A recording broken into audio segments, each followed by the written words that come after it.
ఓం నమః శివాయ. ఓం నమో నారాయణాయ. కర్మ నివారణ నరదృష్టి నివారణ కాళభైరవాయ నమో నమః. ఓం కాళకాలాయ విద్మహే కాళాతీతాయ ధీమహి తన్నో శ్రీ కర్మ నివారణ కాళభైరవాయ నమో నమః. ఓం ఆంజనేయాయ విద్మహే వాయుపుత్రాయ ధీమహి తన్నో హనుమత్ ప్రచోదయాతు. హరి ఓం. మా ఛానల్కి స్వాగతం. చూస్తున్న వీక్షకులకు ప్రేక్షకులకు ప్రియ కాళభైరవ భగవద్బంధులకి స్వాగతం పలుకుతూ మమ్మల్ని ఎంతగానో ఆదరిస్తూ ఉండబడినటువంటి ప్రియ సోదర సోదరీమణులకు, జ్యోతిష్య అభిమానులకు, సనాతన ధర్మ సంరక్షకులకు అందరికీ కూడా హనుమత్ జయంతి పండగ శుభాకాంక్షలు.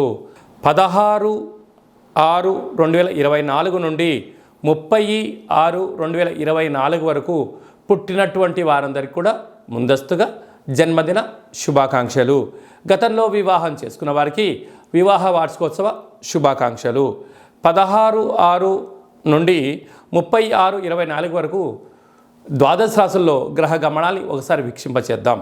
మేషరాశిలో కుజ భగవానుడు స్వక్షత్రకారకుడు, వృషభ రాశిలో గురు భగవానుడు సంచార స్థితి, మిథున రాశిలో రవి బుధ శుక్ర సంచార స్థితి, బుధుడు స్వక్షత్రకారకుడు, కన్యరాశిలో కేతు భగవానుడు, కుంభరాశిలో శని భగవానుడు స్వక్షత్రకారకుడు, మీనరాశిలో రాహు సంచార స్థితితో ద్వాదశ రాశుల్లో గ్రహ గమనాలు ఈ విధంగా ఉన్నాయి.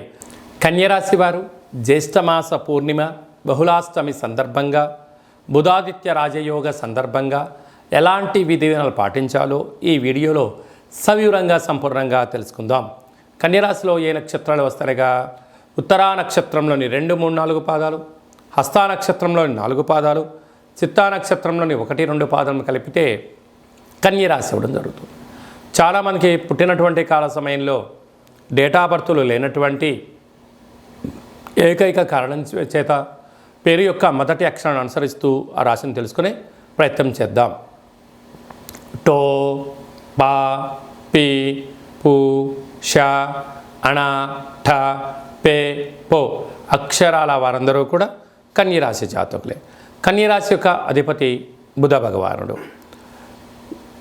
విశేషం ఏమిటనగా రాశిలోనే కేతు సంచార స్థితి ఉండడం వలన ఓపిక, పట్టుదల, సహనం, జ్ఞానం, ఆధ్యాత్మిక చింతన ద్వారా ఏదో ఒక పని చేసేటప్పుడు ఒక 5 సంవత్సరాల తర్వాత ఎలా ఉండబోతుంది, 10 సంవత్సరాల తర్వాత ఎలాంటి మార్పుల కోసం ఈరోజు మీరు ప్రయత్నం చేయగలిగినట్లయితే ఉన్నతమైనటువంటి స్వలాభం, స్వంత కార్యక్రమాలలో అన్నింటా విజయం మీ సొంతం అవడానికి చాలా అవకాశాలు ఉన్నాయి.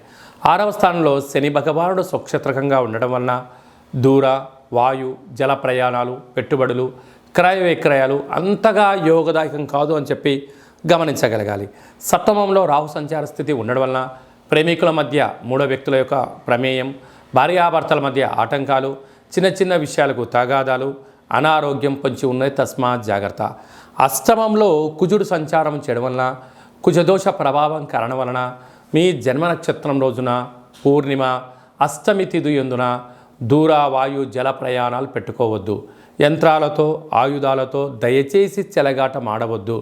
అందుగా చిన్న చిన్న విషయాలు నవ్వులే నూలపాలు చేసే పరిస్థితి ఉంటుందని చెప్పి గమనించగలగాలి.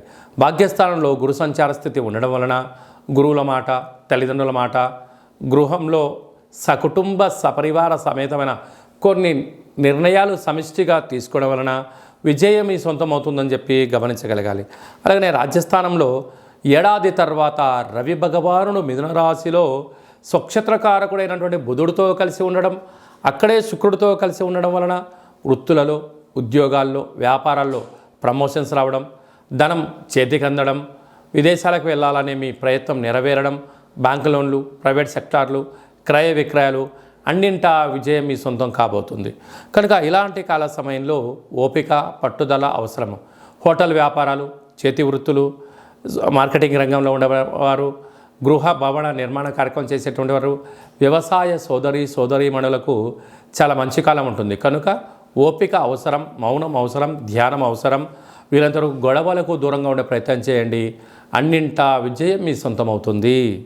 అందరికీ హనుమంతుడు స్వామి వారికి ఆశీస్సులు, అలాగనే రురు కాళ భైరస్వానికి ఆశీస్సులను కోరుకుంటూ ఆశీర్వచనం. ఓం శతమానం భవతు శతాయు పురుష సతేంద్రియ ఆయుష్యేవేంద్రియే ప్రతిష్టతి ధనం ధాన్యం బహుపుత్రలాభం శత సంవత్సరం దీర్ఘమాయు సర్వే జనా సుఖినో భవంతు లోకా సమస్తా సుఖినో భవంతు. సర్వం కర్మ నివారణ నరదృష్టి నివారణ కాళభైరవ దేవతార్పణమస్తు.